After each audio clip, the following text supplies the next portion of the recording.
Okay, welcome to 5x5. We've been online for 2 years, but we decided to go live this time and drag a few people up onto our stage. I'm glad you all came out to see this experience.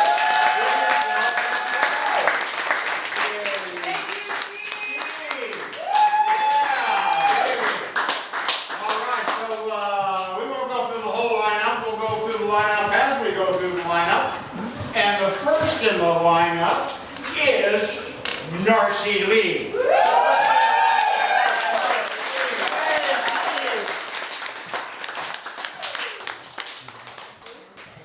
Give me a second to get ready, guys, okay?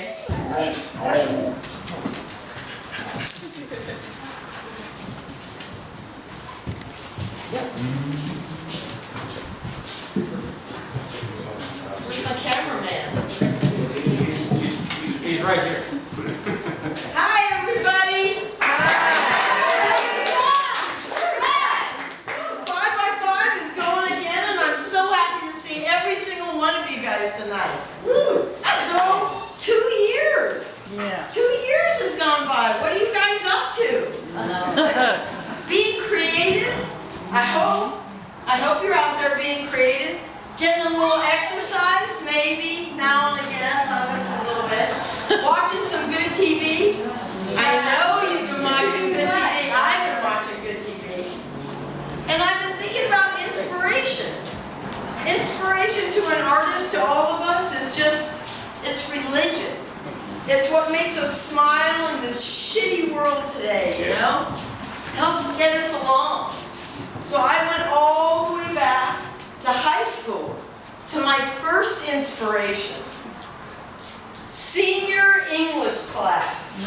I know that brings up some shit for you guys, right? It scared the shit out of me. I had a stack of books that high that they said I was going to have to read. And I hadn't done that much reading in my whole life. But it was okay. It was going to be okay.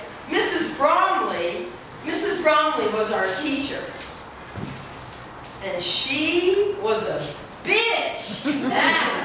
She never gave a grade higher than a B. And she made sure that every single one of her students knew that we were not worthy of her attention. But she loved literature.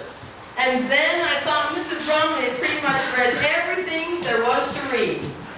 But she was our inspiration. And I credit her with the first phase in my life. My Spade Marlowe phase. So tonight, my piece was born in 1981, and it's because of Mrs. Bromley. So tonight's piece is dedicated not only to Mrs. Bromley, but to all of my inspirations for my senior year. Lights.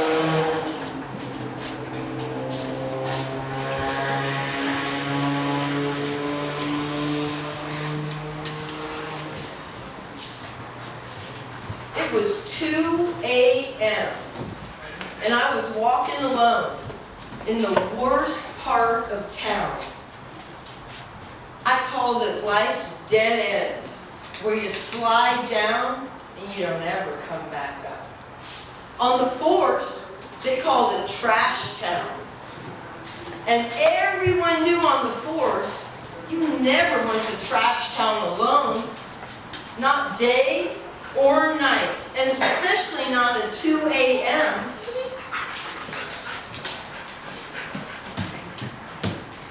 There I was, in trash town at 2 a.m. The night brought him out. The disgusting, filthy underbelly of humanity. Those that slipped so far down, they couldn't even crawl their way back out. And the smell? Trash town smelled like death and stale trash. And the steam rose out of the streets like hell was exhaling. Death was exhaling from hell. And when we were there, they could smell us. We reeked of insecurity and fear. And rules didn't apply in Trash Town. Trash Town was ruled by evil and chaos. And that night, I knew I had to find a place to stand quiet. So I stood in that dark alleyway and I watched that vile trash pass by me back and forth. I was afraid that the stench would stay on my clothes.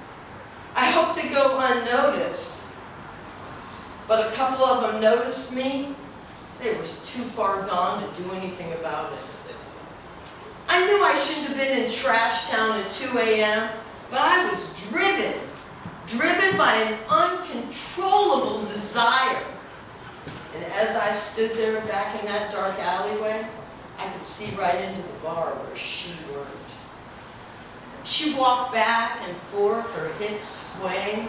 It stirred something in me, like a fire in my loins. You see, she had me and wouldn't let go, and I was excited. I watched her serve last call drinks. She leaned over with her full cleavage showing for me to see. She looked in my direction and shot me a wink. I knew she knew I was watching. I could hardly contain my excitement. It gave me chills and shivers through my whole body. I liked to think that we were connected, but the truth was, she had devoured me, and I was lost in her power. I watched the bar lights go out, and she locked up, turned around, and with her sultry smile, she came right at me. She never broke eye contact, and as she got close, she held my hand in hers and planted a kiss on my lips with her moist, supple lips, and I was gone. That succubus had found my weakness, and now she controlled me. The headlines in the morning read, "Another innocent lost to Trash Town." Except this time, it was me, and I didn't mind.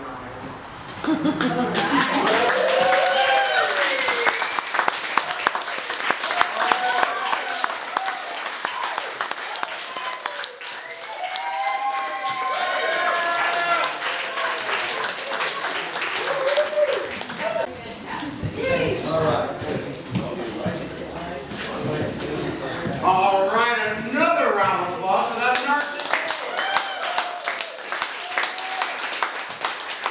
Anybody that goes to Trash Town is my friend, okay? That's all I have to say about Trash Town. Thanks, trashy girl.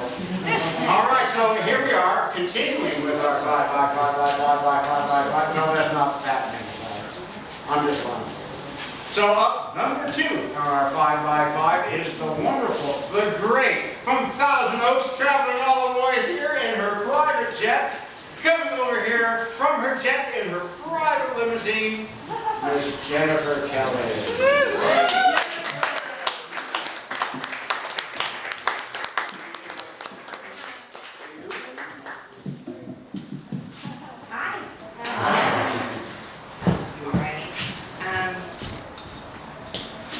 Just want to acknowledge Paul. Thank you for letting us have this here and being you.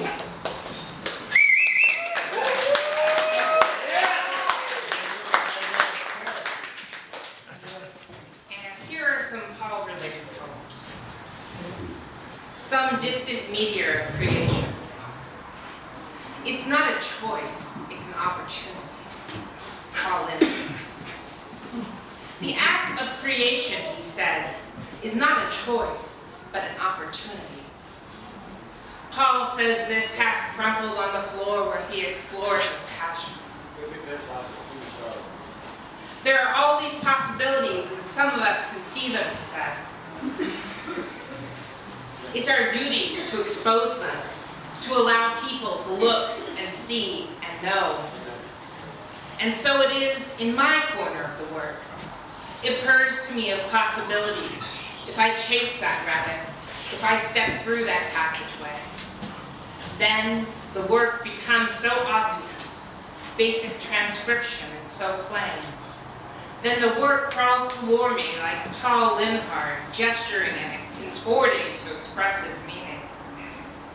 When I am adrift, it is because I'm blinded, like a flip being switched, like stepping into the monkey house, because I have forgotten that my eyes have two pairs of lids. And so it is when I say I love you, not mechanical or rote, but neither a choice that I'm making. You exist inside me like time and breath. You are not a choice I'm making, but an opportunity that I'm always elated to catch with my butterfly net. And so it is when I say I love you, that I am a rocket through space, and you are that distant meteor somewhere outside Pluto that Paul brought to life in rocks so pretty. It's hard to call it rock. It's easy to do this. There we go. And I can see you, and I can wish on you, despite the fact that you're not a star. And your gravity pulls me closer and closer to the possibility that perhaps you do shine of your own volition. And if not, maybe we'll still end up molded together, welded by something more basic than gravity, more basic than heat or cold, but just the God that holds the world together. For you and I have always been drawn to it, attracted by it, stuck on one another for perhaps the first breath. Because you and I have always been made of it, I do not run from it, but fuse into your side, pulling you closer than a sister, than a mother, than a partner, collapsing into you as you fall into me, until our parts are blended, and we wonder at the power of love.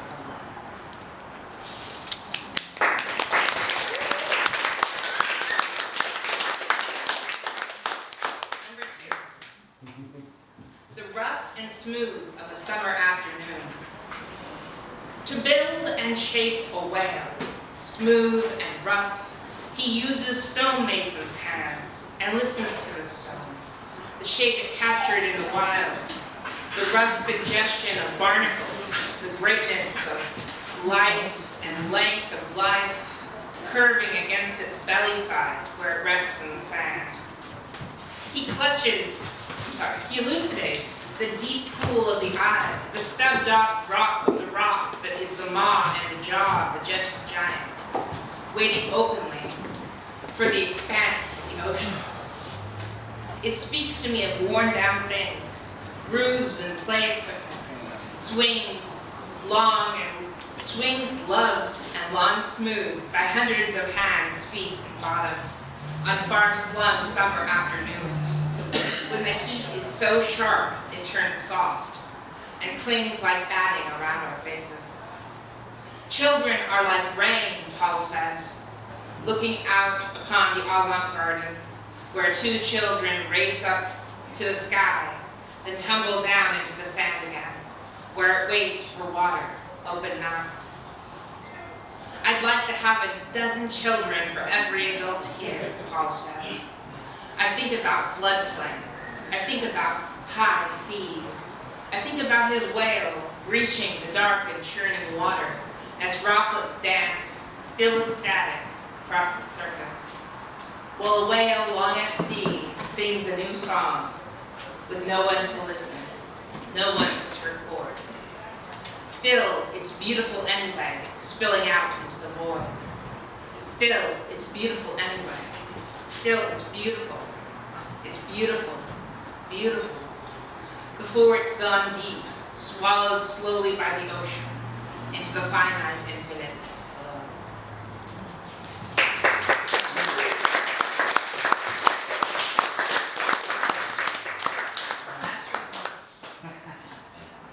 In the above space, there is something about this afternoon. Ruben on the guitar, air rich with his words. It is the ultimate embrace of this place called home to so many artists and writers, still alive and growing, where poets gather and sculptors linger around the edges. The trees hum in the above space, and between me and the stage sit poetic royalty in all their stripes, struck quiet and titillating by the sound of his voice.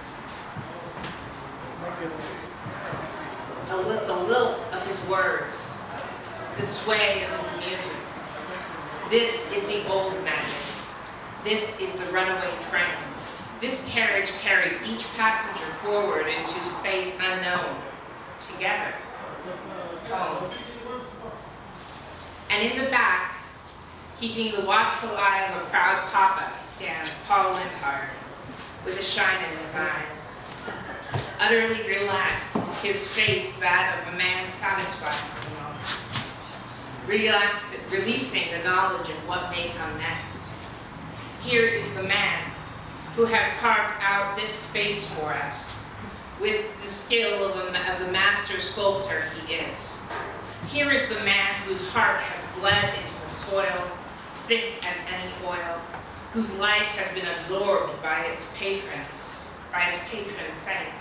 as they toil, arms flexed into the stone. And we, the children of his labor, as much as his creations, as any piece of stone, sit in the shade of the summer afternoon and breathe in peace, waiting for tomorrow to hold our breath. Tomorrow, we will know this is goodbye.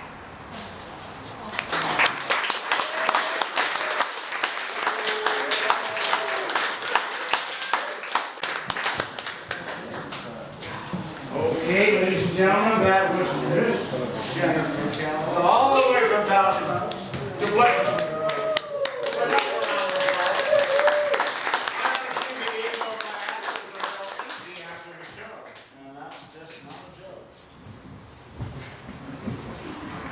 That's the first fight. Yeah, good. Yeah, they did me. Okay, so now, two. I got lost. Now not to delay any longer. We have all the way from Ventura, Miss Donna Lynn Caskey.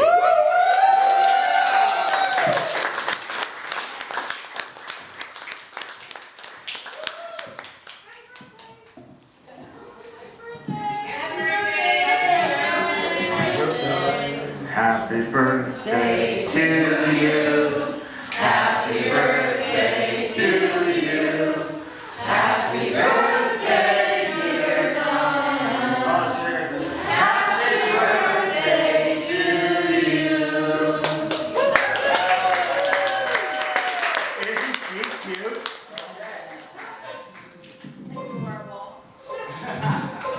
Okay, step on up while Justin is.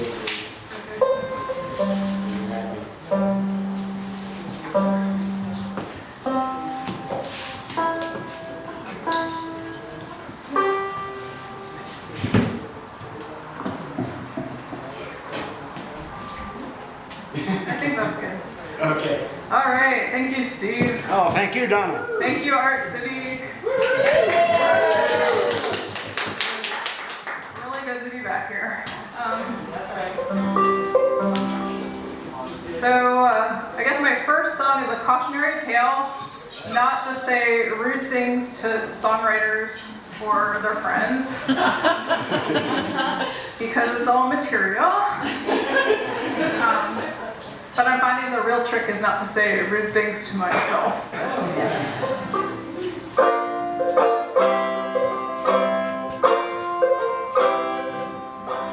He said, why'd you park in the handicapped space? You don't look handicapped to me. I don't need to give my medical history. You're not the judge of health and ability. She said, when you gonna finally have kids? Maybe never for all I know. Fertility issues, miscarriages, not that it's any of your business.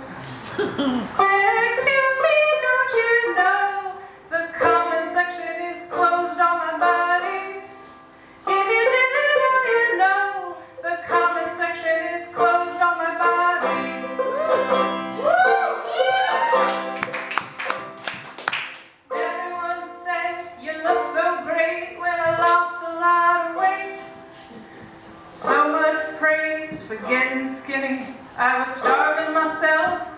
unhealthy. Excuse me, don't you know the comment section is closed on my body? If you didn't know, you know the comment section is closed on my body. Bodies grow, shrink, get sick, heal, and age.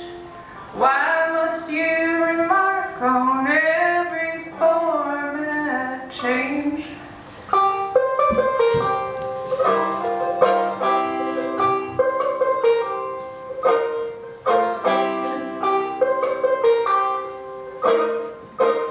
Girl, my fingers can't do that right now.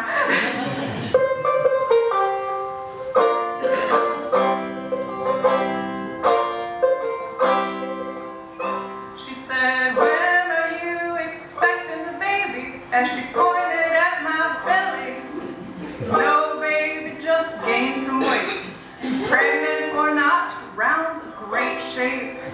And excuse me, don't you know the comment section is closed on my body? If you didn't know, you know the comment section is closed on my body. Excuse me, don't you know the comment section is closed on my body? If you didn't know, you know the comment section is closed on my body.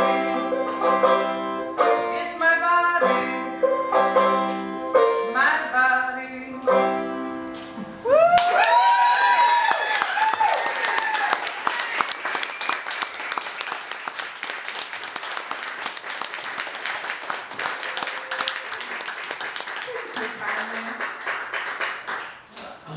All right, so yes, today is actually 21 years since I started playing banjo, and the reason I remember that is because yesterday was actually my birthday, so thank you.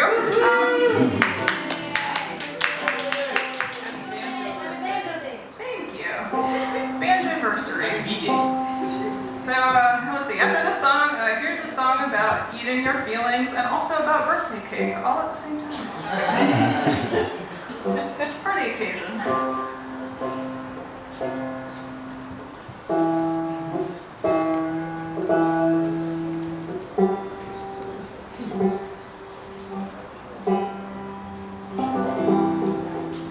All right.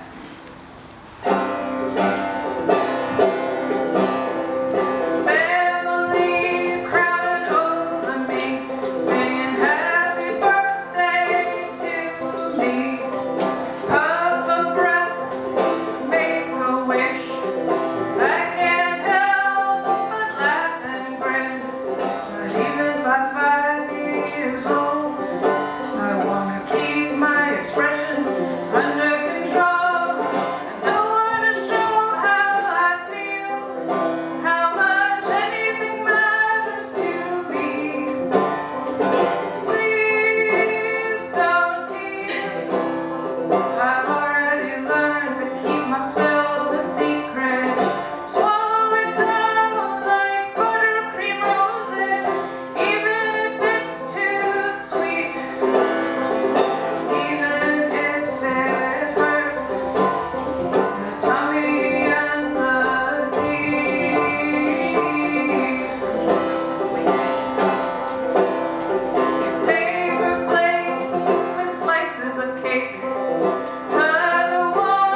forward to continuing this tradition of John M. White, who started this series.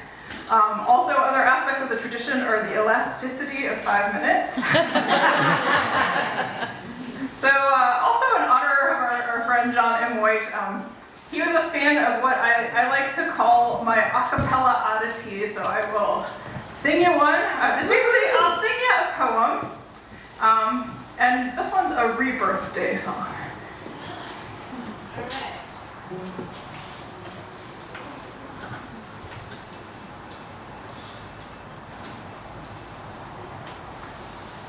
This doesn't belong to me. This weight on my back, this fake sense of lack, these limits on what I can give and receive. This doesn't belong to me. It belongs to history, ancestry, marinated in wombs of anxiety, born and handled roughly. Sterile hospital, cold fluorescent light. But in my mind, I travel back in time. You can come with me, back before we were conceived. Give our parents what they need, so they can pass it on to you and me. Tell them we come from the future to reassure you, you have more than what you need. You can provide for yourselves and for our family. We bring you love, we bring you peace, we bring relief, ease, we bring sobriety. Now we come from wombs like fancy hotel rooms, white roses and soft candlelight. That's not how it happened then. That's how it's going down right now. We were born upon a welcome mat, precious beings handled gently. They're so happy that you're here. Please excuse the confusion, the misunderstandings and the fear.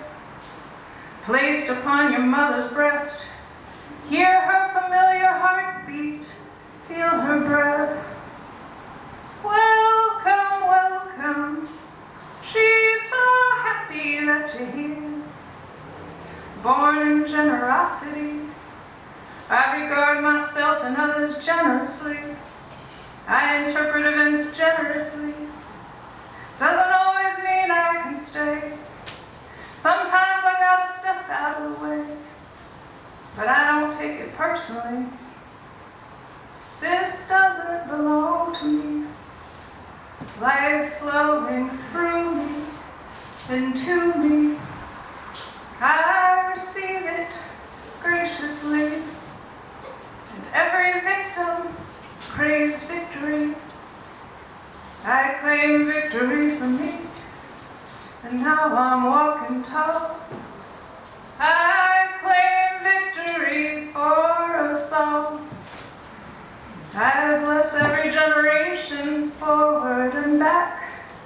Together we have everything we ever think we lack. Amen.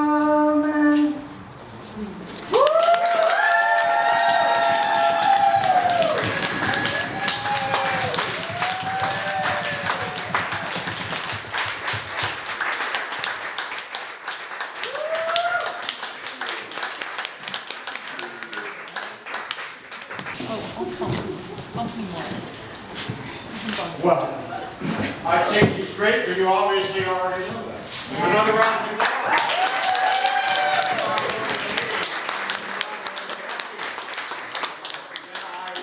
I don't know how she stays so humble. I just don't understand. She should be like shining like a little star and walking with a little nose in there, but she's just wonderful at the same time. And I'd also like to thank all of you for coming out from the 5x5. We haven't been here for a long time. We have been online. I don't know how many of you get it or how many don't get it. But in the future, if you... What's that? Shall we applaud if we do? Yes, applaud if you get the 5x5 online.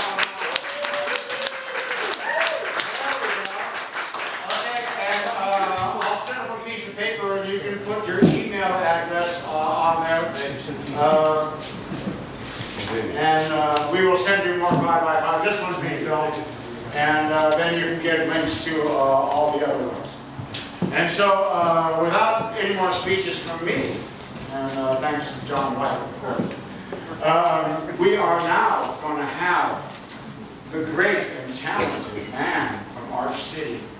He does everything. He's just, I admire the guy. He's just like, he's just talent. That's all he is. What can I say? And that would be Mr. Kevin Carmen.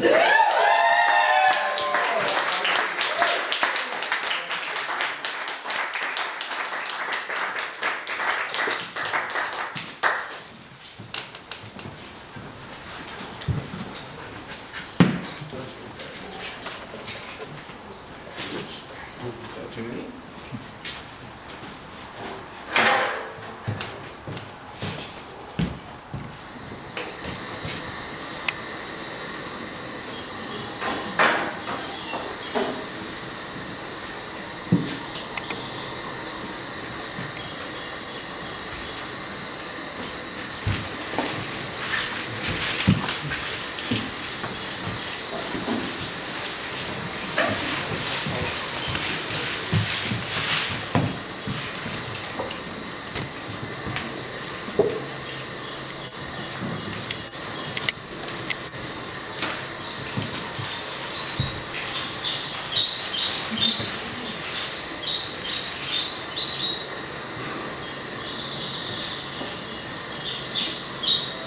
Well, I'm in the woods. Trees are falling all around me.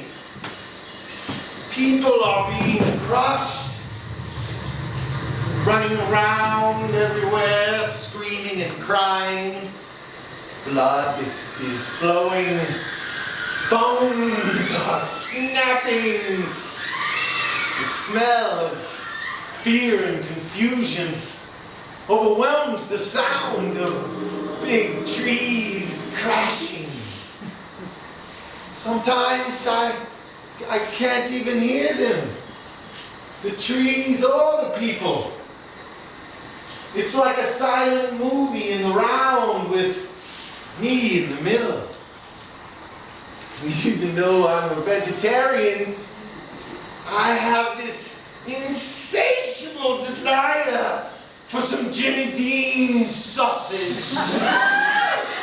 Kind like my mother used to make when I was a child. I see round sausage patties sizzling in the fierce old eye holes of the people running around in the disintegrating forest. I want to yell at them and tell them that it's okay. All they have to do is leave the woods. But their ears are Dunkin' Donuts with rainbow sprinkles. So, I decide it's time for me to go. Move towards a clearing in the trees.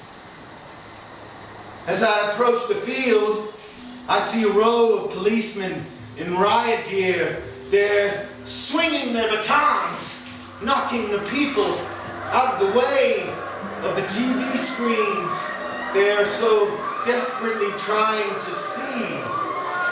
There are words scrolling from top to bottom, like the credits of my silent movie.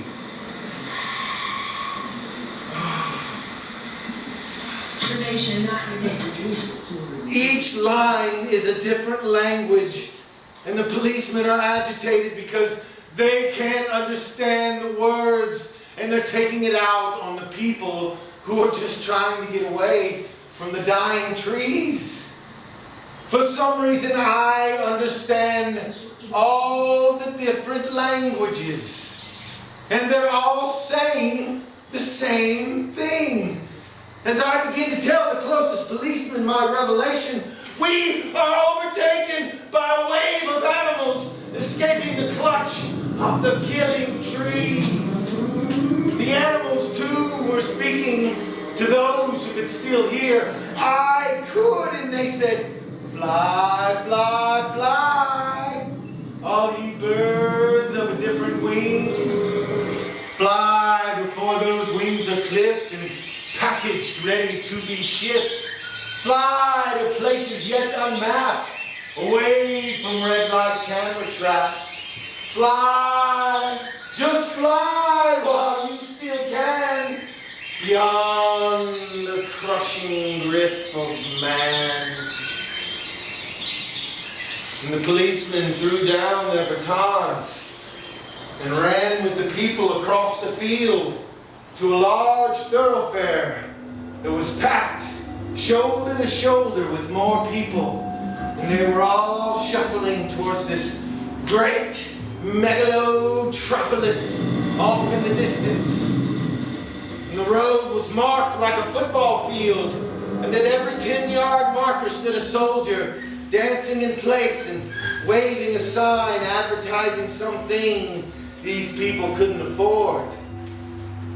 And as we got closer to the great soaring buildings, the sky went dark, and the air grew heavy with a wrongness. We were in the industrial sector now, with huge twisting metal refineries and 1,000-foot smokestacks with carboniferous carcinogens spreading on everything around. My head began to hurt. I found it hard to breathe. My stomach was nauseous. People were puking all around me. And that's when I saw the native on the side of the road, just beyond the dancing soldiers. He was crying, just like the one in the commercials in my youth. Only when I looked closer through the ashy haze, I saw that he was not alone. There were hundreds, maybe even thousands of them, all standing there, crying silently. And then everything went very quiet.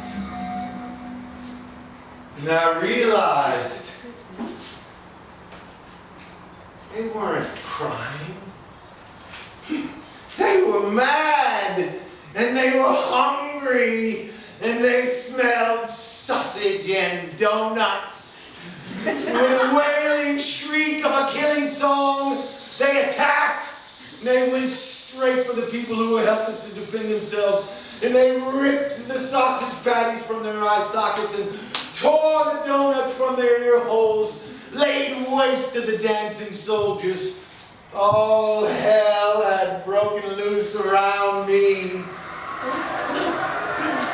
And that's when I decided to heed the advice of the animals on the run and fly, fly, fly my ass away from there. Fly like nobody's business. Fly and never look back. So I did.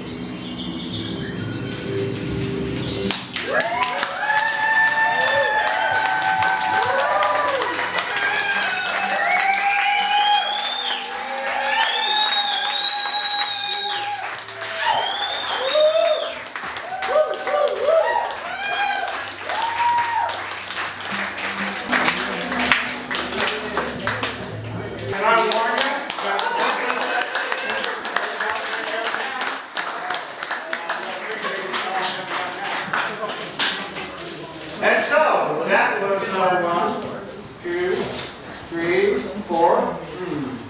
Must have another one somewhere hiding here somewhere. Yes, we do, all the way from Ojai. Brought to you. And here he comes. Mr. Doug Freelander.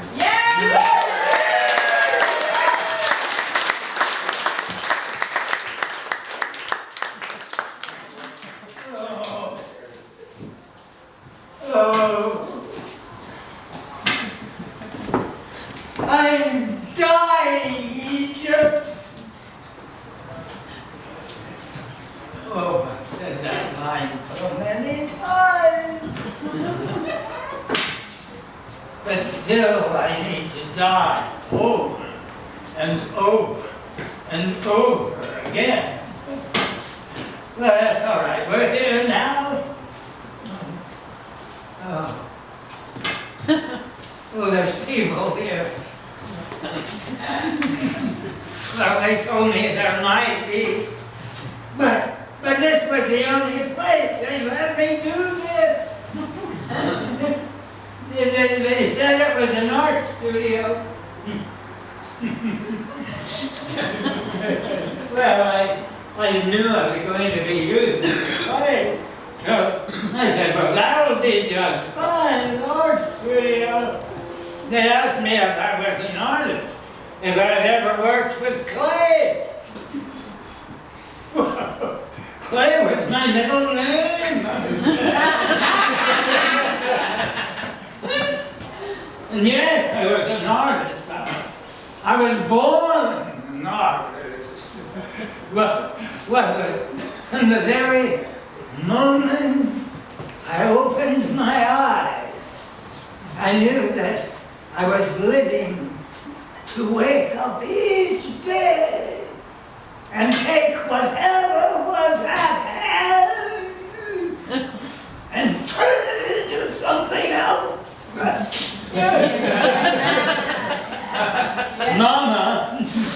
Mama used to like to regale the people that admired her golden child. And she explained to them that from the moment I could climb out of the crib, I would run to the walls, put my hands in my diapers, and sing the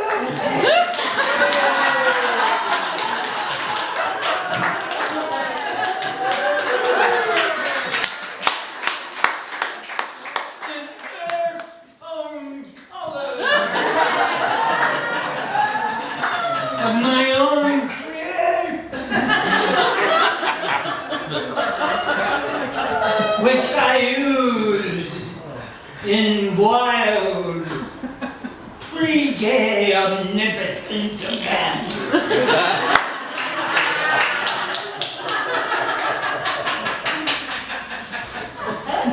Well, of course, I grew up, I grew old, and I remained an artist. And so, I'm going to explain what's been happening to me as of late. Now, this is the story. I have to start taking care of myself. I've had some physical needs of late. I've been in the hospital a few times. Now, the first thing that was happening was just suddenly I couldn't pee anymore. So, of course, they put in a tube. Well, then, suddenly, I couldn't eat anymore. Finally, I couldn't even swallow. Well, I tell you, they pushed me through Well, I'm a veteran, so of course I belong under the auspices of the VA. And I tell you, they have a pretty big network there. And they couldn't find out what was wrong with me. Oh, they checked my heart. Of course, I already knew about the pee thing because I had the tube. And then, of course, they checked every other thing, but they found nothing until finally I was diagnosed with a Barrett's esophagus. Now, I had never heard of such a thing, but that's where you have a strange shape at the top of your throat, and the food goes down, but finally it gets smaller and smaller, and it won't go down anymore, and then it completely closes up. So they had to put in a new throat, made out of metal, mesh. Well, that's just fine, but it only lasts for 3 months. And then it's rotten and has to be taken out. Now they could put in another one, but it's a surgical procedure. And it cannot be done while you're awake. So they have to put you down. Now, when you're my age, they're not too anxious to put you down for a while. Yeah. Because you might not get up. So I had to take matters into my own hands. Because they're going to put in another tube. And I had tubes hanging off me everywhere. The mother, oh, are you still there, Egypt? Oh, I don't need the bed. Oh, I don't need the cane. No, what I need, I need to sit. I'm starting to give out here. Excuse me, just a minute. The preparations here. All right. Take off that board. Oh, yeah. All right, now, give me the board, please. Oh, just getting warmed up now.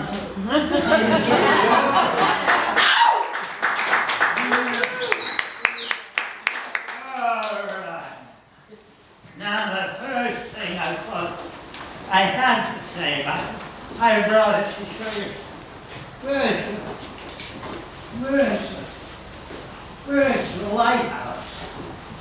It's on your store. Oh! My lighthouse.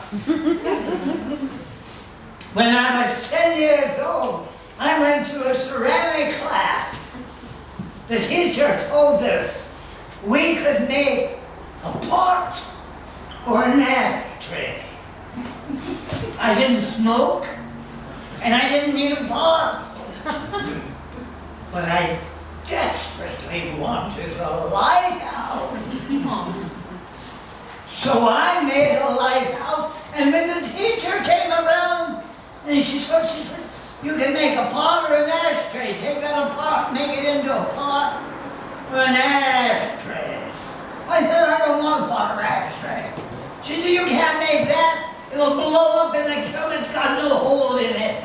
And she went on to the next student.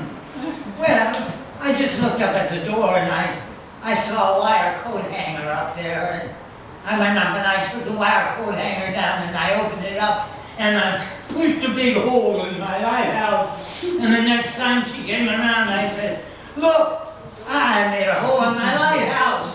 I want a lighthouse. She says, all right, we'll try it. Well, it worked. And I got a lighthouse. Woo, yeah. Everybody in my house was so proud of that lighthouse. My mama put it on the corner of the bathroom. bathtub in the bathroom in our house on Verdugo Avenue. Well, one day, my father's relatives came over. Now, my father was the Jewish side of the family. My mama was the Protestant side of the family.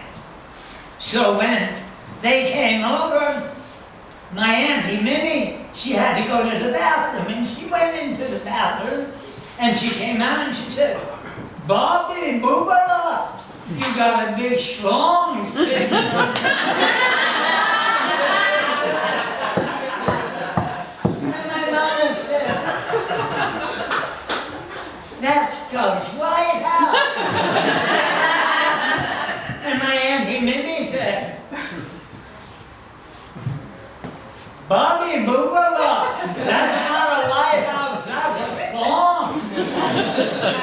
Well, soon after that, my lighthouse disappeared.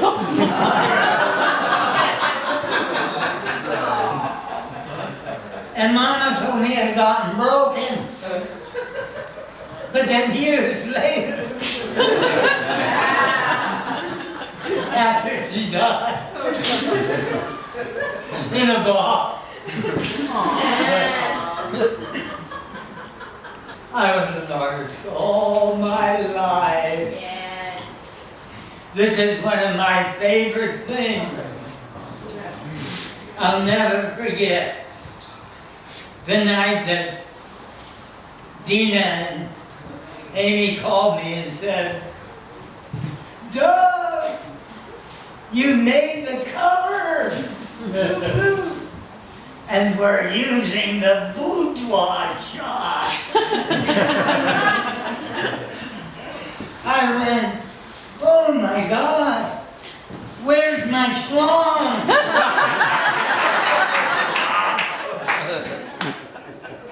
Well, I'm gonna put some of those things back. I'm tired of having them take everything away. Oh, I forgot. When they asked me if I was going to come here and do this, I bought all this clay. I bought all this clay because they told me this was an art studio. And so, I bought all the clay. I never used it. But, I didn't know what to use it on though. Oh, I know. Oh, I know, I got one of these tubes left over here. And I got, where? Oh, I want to keep this memory.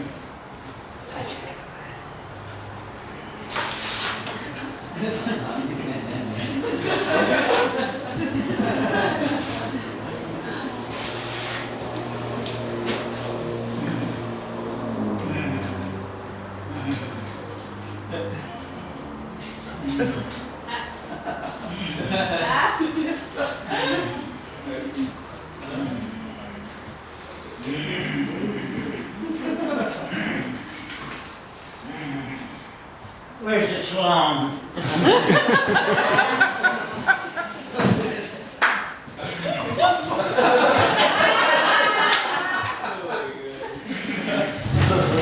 There you go, Dougie. Put the clay in. Put a man but clay in. All right. Where's the tape? Where's the tape? Easy. Where is the tape? Give me the tape. All right. All right. Bring me the shop back.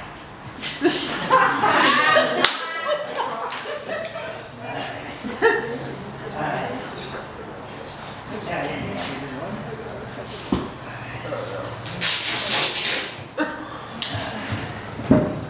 Am I an artist? All right.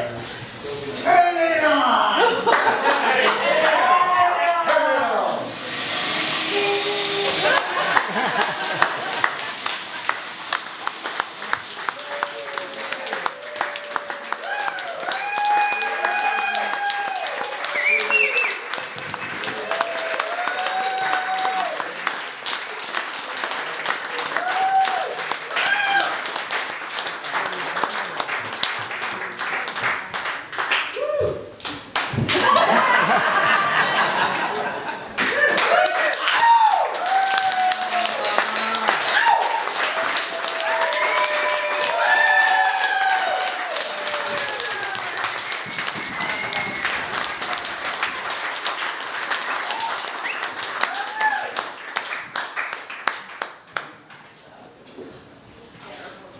Forget the schlong. Yeah, get that schlong. I can hold on to it for you. Alright, Steve, get up there and pontificate, bro. Is it over? It's over.